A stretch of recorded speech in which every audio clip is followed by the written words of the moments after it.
ساعات تايوم يلو مجلس لو تو عمت دقنو فالنتاينز داي ይሄን መስማም የሚወድሽ ወንድ በተአምር እጁን አያነሳ እጁን ያነሳጊ በኻውዲ ግዛ ይባልዩ ሕልና ሰብ ኡምረ ሰብ አትኩራን ተኻታተልት ቻናሌ ቤተሰብ ከመይልኩም ለይ ከምታነ ሰላም ጽበለልኹ ሰላምኩም ብዝሕስሕና ትርፍርፍ የለለይ ቤተሰብ ለይኮኩም ከዓ ላይክ ሰብስክራይብ ብምጋር ቤተሰብኩም ምትዋዕኹም ይፍለን ሆራት ሐዋቴ ናልማንት መደካ ከምት መተረኽሞ ማለት ብዛዕባ ቲትና አቤና ሜሪ ካውን ለዘጋጅኹም ቪዲዮ ለው ጻንሕትኩም ሳይኹም ቪዲዮ ሻም እስከ መጀመሪያ ላፍት ቪዲዮ ከብለኩም ኣብ ዓለም ካብ ለለው ደኳተር እቲ ብጣዕሚ ለፍራሕኩም ግዜ ታእዩ ተዋሂሎም ኣብ ተጠይቁሉ ሰዓት ታእዮም ኢሎም መግለጽ ለውጡ ዓመት ደቅኖ ቫለንታይንስ ዴይ ማለት እዩ ኣብ ለካቲት 7 ብፈረንጆ ወይ በአና ዝኽበር ኣነ ኳ ብዙሕ ይፈልጥ መዓልትና እቲ ናይ ፍቅረኛታት መዓልቲ ተዋሂሉ ቀይሕ በቀይሕ ጌርካ ዝኽበር እሱ ይለፍርሐና ኢሎም እዮም ደኳተር ልድምድሙ ምክንያቱ እሱ ድሕሪ ተባዓሉ እሱ ድሕሪ 45 መዓልቲ ማለት እዩ ብዙሕ ናይ ጥንሲ ኩነታት እዩ ልፍጠር ብዙሕ ደቀ ኣንስትዮ እንተንሳ ድሕሪ 45 መዓልቲ ብጣዕሚ ብዙሕ ደቀ አንስዮ ጥንሰን ክሰዳ በቴሌፍተን ላይ ማዕበል ዓድታት ብዙሕ ሞት ይለጋጥም ብዙሕ ደቀ አንስዮ የንሞታ ብዙሕ ኤችአይቪ ኤድስ እና ተፈላልዩ ካልኦት ሕማማት ለማሓላለፈሉ መዓልትና ለይተደለየ ጥንሲ ልኽሰተሉ መዓልቲ እዩና እሱ ይለፍርሐና ኢሎም እዮም ተናጊሮም ኩሉ ግዜ ለለቲ ለፍርሕ መዓልቲ መጽ ኢሎም እዮም መግለጺ እንትን ልገብሩ ደቂ ዓበይትና ደቂ አንስትዮ ኣሕዋተይ ልኽበርኒ ይመስለኒ ወይ ድሕሪ 2 መዓልቲ ለካቲት 7 በአና እዩ ወይ ማነ ብናይ ፈረንጂ እዩ ብዙሕ ስለለ ይፈልጦ ይቅርታት መዓልቲ ኣብቲ ቫለንታይንስ ዴይ ልፍጠሩ ብዙሓት ደቂ ተባዕትዮ እንደይ ካብቲ ሓደ ሕማም ላፍቲ ሓደ ሕማም ልሸጋገረሉ ለይተደለየ ጥንሲ ልተሓሓዘሉ ስለዝኾነ ደቂ አንስትዮ ኣሕዋተይ ትሕለፍ ክንታ መዓልቲ ሳደቂ ተባዕትዮ ላይ ትሕለፍኩም እስኩም ሕማም ከይትሽከሙ ለለለየ ልጥንሲ ከይትሰድለን ልማሊ ደቂ ዓበይቲ من أنا ترجم له مثلا يتمعلتسو عندي معلتاتني كل معلت حدا يسول سميسي قالي معلتي حدا يلما لي دك عبيتي يحلف خمس معلتزي دك انه دك انسي لا بتلي دك انسي يجرم له لكاس افتا معلت سايه دنجلنا كايلن بتعم بزح دك انسي دنجلنا لسنالو معلتي لا خبرن نصنا لسنالو تخبيرن حدارك جبرالو لتوهاو دنجلنا لسنالو معلت ስለልሆነ ፕሊስ በዛهم ሼር ጎርዎ ተጠንቀቃውልዎን ተጠንቀቁ ስኻቱም ለደቅ ተዋዕትዮ ምንም የድሊ በቃ ሰው አይጭን አፍቲ ፈጣሪ ካልፈቀዶ ስሩዕ ልኾነ ሓዳርካ ጌርካ ተመርዓ ጓልተነስቲ ለለ ጠንካራ ጓልተነሰይ ትኾንኺ አፍታ ፈጣሪ ካልፈቀደልኺ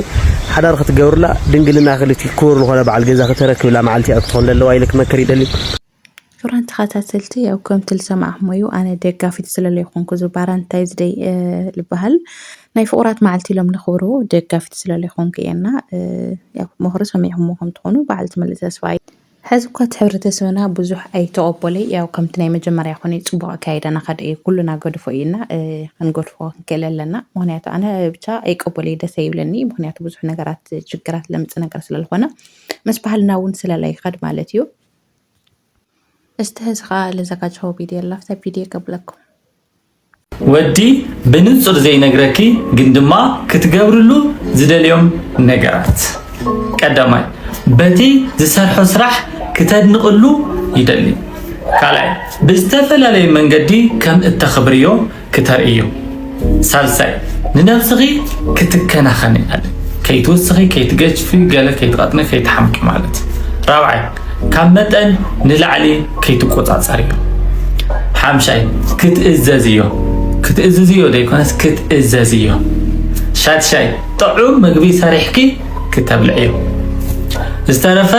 ኣወዳት ወስኽሉ ኩለን ጽቡቓትየን ካብኻ ወዲ ተባዕታይ ክትእዘዝዮ ክትሰምዕዮ የለሊ ካብውን ክተድንቕዮ ኣብ ዝሰርሖ ስራሕሲ ክተድንቕሉ ብጣዕሚ ይልደልና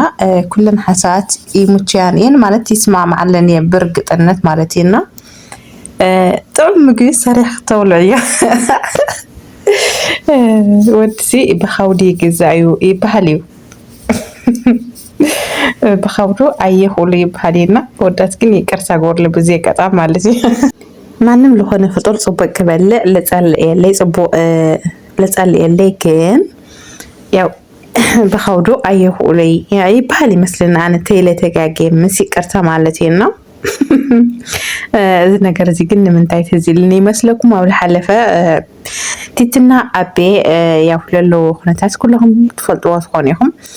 الجنزوي لخم للتعلمة نا بخاودها تجزئها نخا بخاودها تجزئها ጠሊምካኒ ብገንዘብና ብኻብድኻ ተገዚእኻ ትብሎ ነይራና ቦይት ሲልኒ እስከ ሕዝውን ለተጋጭሁ ቢደልና ፍዜ ከብለኩም ለብዙ ሴቶች መመክረው እንደውም ይሄንን ነው ወንድ ልጅ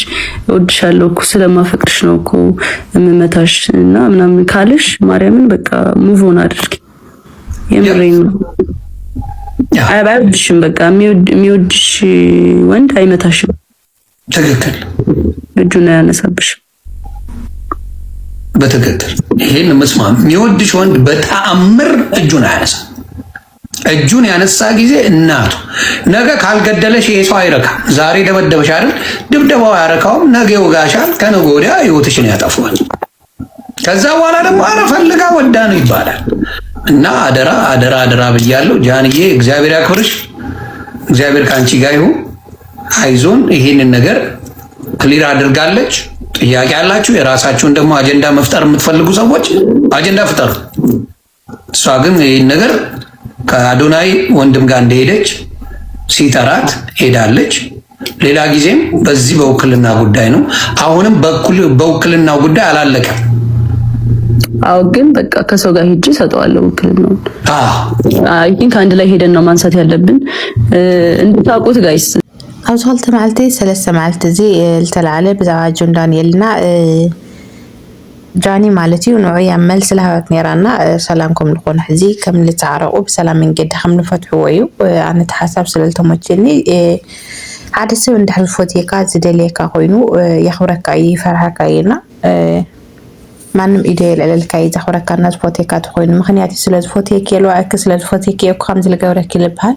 መምክንያት ኣንበር ፎቶካ ዘኽብረካ እንድሕር ከይዱ ኢደ የለልካና ተሓሳብ ስለልተመቸኒ የምጽ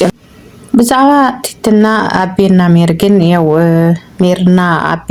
ያው መርዓ ከምለለዎም ኩልهم ከም ትፈልጡ ማለት እዩ ታጥርት ወዲ አያል ማዕዝ ሆን መርዓ አይን ፈልጥ ግን ነው ዝግጅት ከምለለው ኩልና እንፈልጠናና ሐዝግን ከም ተርስል ረኽሞ ማለት እዩ መርዓሲ ገሊፍ ካን አይት ሙርዒ አን ነብሰ ጥሩየን ይኹ ጥንስቲየን ይኹ ናውለትያ ማለት ይና ነፍስ ጥሬን ይወጥ እንስጥየ ስለዚህ ገዲፍ ካን ንምንታይ ትምርዐ ለምንታይ ኮራን ተኸታተልቲ ዋዛ መስቅብ ነገርና ቲቲ ትድራማ ከምኡ ምዃኑ ስለልፈልጥ ጽሕንኮ ያው ጠኒስ ያለ ከም ትመጽእ ቲቲ ትድራማ ትሕሱ እሱ ከም ዝኾነ ስለልፈልጥ ከምልኩም ለኩም በረካሊ ኢኮኖሚ ማለት እዩ እናት አንድ ነገር ከመሐላልፎ ለልክ ግን ኣብ ለሐለፈውን ተናጊረ ነይራየ አምረኻል ነከ ህልናኻ ለነከ ነገራቲ ድራማ ምዃኑ ላፈለጥና ስለምንታይ ለአና ከበል በረኻው ጽልቶ ወሬኻ ጽንትኒኻ ማለት ለየድል ቃላት ህልና ናሰው ልጎድ ምዝራብሲ አየድልና ካዞም ነገራት ሲያቶም ንጠን ማለት ባሉ መልሲ ውል በተደጋጋሚ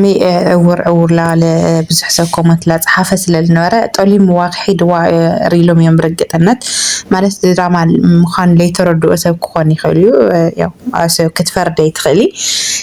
ነገር ግን ያው ባሉውን መልሲ ውል ለሎ ናይ ባዕለይ ስለልኾነ ምንም ችግር ለለዎ ይኾነ እና ለየድል ነገራት ግን ኣይትዛራው ይብል ነይሩና ብቻ ግን ሕልና ሰብ ልጎድ ነገር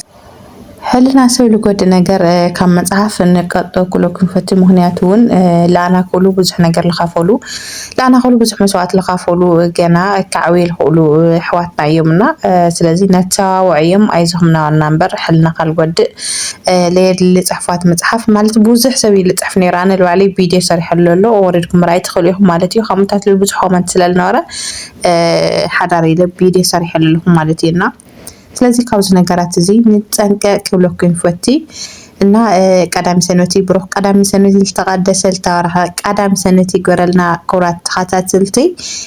ያው ናይ ልማዓንቲ መድበይ እዚ መስል ነይሩ እስካዛ ሰዓት ሓቢርኩም ምሳል ጽናሖም ብጣዕሚ የለመስግን ብጣዕሚ የልፈትየኩም ያው ብኻሊ መደብ ብኻሊ ሰዓት ባይ ባይ ቻት